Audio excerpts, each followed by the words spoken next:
Hello, Stephen Veronica Kibler here, and today we are at Bush Beans. So we're going to go in and take a look and come along with us on this little tour of Bush Beans.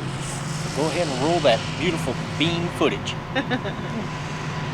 All right, this is our way in to the Chestnut Hill area. We're coming down from the Dandridge area. We were on Interstate 40 on the way out there today. And just wanted to show you how beautiful this part of Tennessee is. So this manufacturing company is located in a beautiful area. As you can see, countryside on the left side, countryside on the right side. And here we are approaching Bush's Bean Manufacturing Company, where they actually can beans. Can the beans. Yeah. Yes. And this is the grounds where it all started. You know, A.J. Bush built his house here. You know, he's the founding person. And here is the museum. We're going to go inside and take a tour today. Yeah, I really highly recommend anyone, if you're out in the East Tennessee area, you know, stop by and check this place out. It's so much history and all that. Yes. You know. And right next to the museum is a family cafe. So Should we have a video on that? yes, check out our other video. We posted and we had lunch there. It was nice. And here is their house, built in 1909. 1909. Yeah. It's still on the grounds. And we're going to go back at Christmas time and check that house out, because I guess they decorated at Christmas time. Yes, that's what we were told. Yeah. So as you can see, the grounds are just beautiful. Everything's so green out here in Tennessee. And it's just beautiful. And this is, it's June. It's like Father's Day weekend. And here is the parking lot. They have a lot of space to park, and so plenty of room. Yeah. So you can park there to go to the cafe or the museum. And I've seen a tour going on too. I didn't check into the tours, but they might offer tours also. It sounded like it was a reserved tour. Mm-hmm. Again, there's the cafe. I recommend eating there if you're out in the area. The cafe opens at 11 a.m. The general store and the museum open at 9. So general store, museum 9 to 4, and the cafe 11 to 4, Monday through Saturday. I think a lot of people are waiting for the cafe to open. Bush's Best. And they have some really beautiful antique cars, That trucks. truck was amazing, yeah. So this is a great spot to take a picture, get your picture taken if you're out here visiting. And there's me with Jay and Duke. Yeah. And there's you with Jay and Duke. Yeah, it's amazing how they just stand so still there for you. Both Duke and I like going for a ride. Yeah. And of course they have some beautiful American flags. This is a really nice sitting area, nice and shaded. Yeah, I like that thing they did with the doors there, that little arbor thing. Yeah, and the fern plants hanging from it. That was very clever. Yeah. Very beautiful. I just had to sit there. Keeping that antique look going. Yeah. Feel like sitting on the front porch at home. You even got your windows there for the breeze to come They through. got the wash tubs. Yeah. And here is the wraparound porch, and you just walk around to go to the entrance. Now that's Highway 411 there going by, to give you an idea where it's at. It's just kind of south of Dandridge, Tennessee. Yeah, because it's very open space, a lot of country area, so there's not a lot to see other than the beautiful country area as you're driving in. Yeah, it's called Chestnut Hill area. Mm-hmm. A beautiful country land. And it's beautiful museum, and it's a little general store there as well, along with the museum. I love that they kept that look of the 1800s general stores. Mm-hmm. It's so beautiful. And they have restrooms in there. Yes. If you need to. Yes, restrooms If in, you're wondering in where there, they would be at. in the museum and in the cafe. Yeah. And here's the humble beginnings of A.J. Bush and his family. Yeah. And it all started with a little general store. They wanted to be able to bring goods to the community and provide jobs for their family and the community. Mm-hmm. And they did that. There's a look at the births and deaths and a marriage certificate also in this book that they have on display. Feel free to pause the video if you want to try to read the signs any better. This was really faded, so it was difficult to read the writing on it. So as you see it here in the video, that's how it looks in person, really faded. Mm-hmm. It's a blown up picture of the actual pages is what I think it is, yeah. And I never knew this till we went to this museum, but they actually started with canning tomatoes. Mm-hmm. Tomatoes was the first thing they canned. First thing that they canned. Yeah, they didn't actually get into what we know as Bush's baked beans till later. That was neat how they had to poke a hole in the can and then solder it shut. Solder it? I'm sorry, solder it. Solder it? I think it's pronounced solder. Oh, solder, okay. So yeah, that was all done by hand at the beginning to, close those cans up. So. Yeah.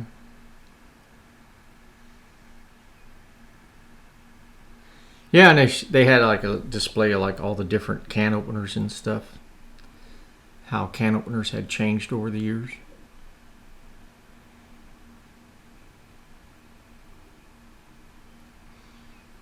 And of course the wars,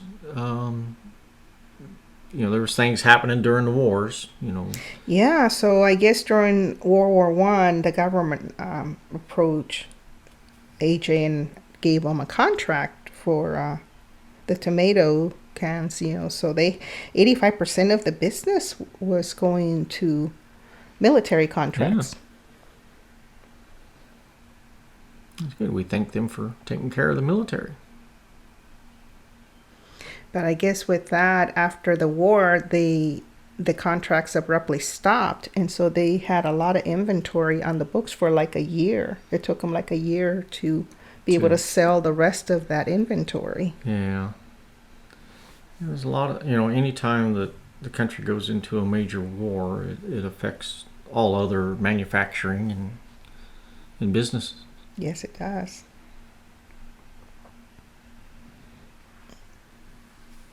And here's a look at, had on display the little can opener that the military people would be issued. In the Marines, we call it a John Wayne.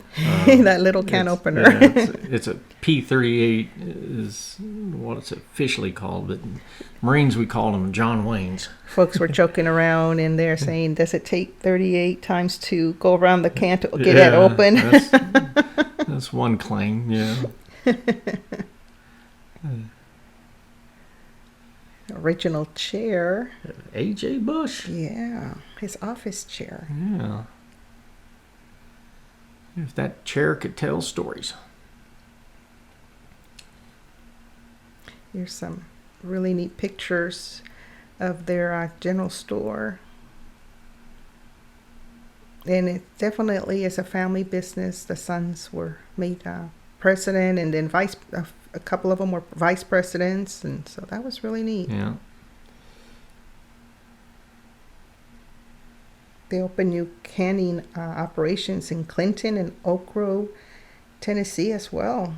Mm-hmm. And then they expanded into canning peaches, blackberries, corn, and other vegetables. Yeah, it was more than what we know today is the obviously the baked beans and is the biggest thing. And they added juice, soups, spaghetti, and dog food, which I never knew that. Yeah, I think they made dog food up into the 1980s, I believe. And they had they tried to contract with local farmers. That letter that we just saw was from a local farmer making a deal with AJ, and so that's really nice to be able to do that. Keep the business local. Now they had a lot of farmland, and then when the TVA came in to do Douglas Lake, they bought out some of the farmland from the Bush family. But they still own a lot of farmland today as well. I still don't get the connection between the Showboat and their brand. So one of these days I'll figure it out. Yeah, I think it was one of the names that they canned under was Showboat.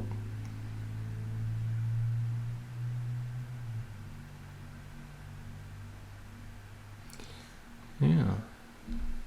So a lot of the beans and stuff came from local areas. And, the other vegetables, obviously. And as they expanded, they were able to buy out other canning companies that were struggling.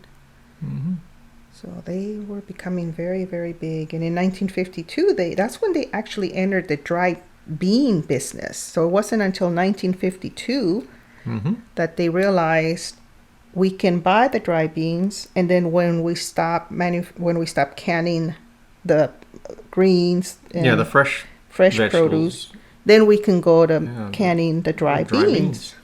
Which is very smart. Yeah.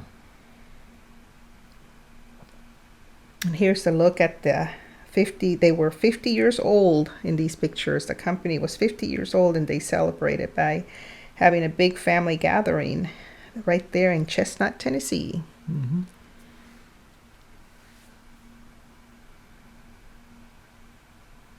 they're showing, they had pictures of some of the other plants that are active today. Yeah, they actually have facilities in Michigan, Oklahoma, Louisiana, Wisconsin. They definitely have expanded. And we just love the look of this old kitchen. The way the kitchen looked, yes. I was telling Veronica, this is a Roper range, and my mom and dad had a Roper range back when we first moved to the farm in Illinois in the 60s. Yes, I'm sure I've probably seen the Roper stoves 30 years ago as we moved around and rented houses and whatever, but I just didn't remember that brand until we saw it again. I think today them and GE kind of combined. Here's some really neat looking pictures. And waving hello to everybody. Hope you're having a good day. Yeah. And here are some pictures of the jamborees that Bush's company would throw for their employees so they could bring their families and enjoy a day of fun food and games. And I remember when the company Steve and I used to work for, manufacturing companies used to do this. And that was a lot of fun. I wish they would still do that. A lot of places used to have big parties. I don't think they do it as much anymore. Yeah, I don't think they do. But they've gotten away from that, which is sad. But anyways, here are some great photos showing those really nice memories.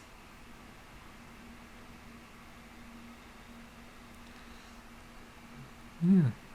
So from the 50s to the 70s.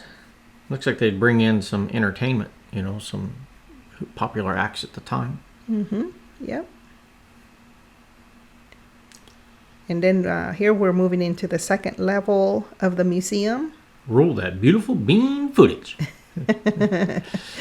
Yeah, they have like little theater rooms and stuff you can go into and see different footage of their history and all that. Yeah, it's really neat. Yes, they have videos playing. I think you could spend probably up to 2 hours if you really watch everything, read everything, if not longer. Yeah. Depending on how fast you read and how much you want to watch every video. Yes. And then I like that this second level has a lot of interactive parts to it for the kids. Kids really like that. Well, as well as the adults. Yeah. Who are we kidding? I liked it anyway. Yeah. I like that big bean in the middle of the room. You could play bean-tac-toe. Tic-tac-toe. Bean tic-tac-toe. And here they're showing on the map their presence in the different states throughout the country. Yeah. Where they get their beans from Yes. today. Yes, they source beans from all of these states where you see those blue dots. Yeah, I was very surprised where the pinto beans come from. We'll keep it a secret. Which USA state grows the most beans? North Dakota grows more beans than any other state in the country, producing about 1/3 of the total dry bean crop. Yeah, so that's where most of the pinto beans come from. Are all bush beans from the U.S.? Bush beans products are also sold throughout Canada. We source beans for these products from farms north of the border. How many beans does Bush use in a day? Bush's uses tons of dry beans each day, literally. In fact, the amount of beans we use daily weigh nearly as much as 5 fully loaded 737 airplanes. Wow. Where are the Bush's beans hotspots? Over 69% of the dry beans grown in the U.S. come from the 4 states, North Dakota, Michigan, Nebraska, and Minnesota. What type of beans does Bush's Mostly buy. Bush's is one of the largest purchasers of Navy beans, buying approximately 20 to 25% of the Navy beans. Wow. There's you and Duke again. Yeah, it's one famous dog. Yes, what a beautiful dog. Yeah. Thank you to the young lady that helped us take that video footage. So darn good. There's the golden bean. Yeah, there was a lot of good people working in the museum that would help you. They would tell you what's going on and what's all that. Yes, they were there, willing to answer questions if you had additional questions. And here we're walking into the general store, and they have a lot of really neat things for the home. Some beautiful decorating items for the home.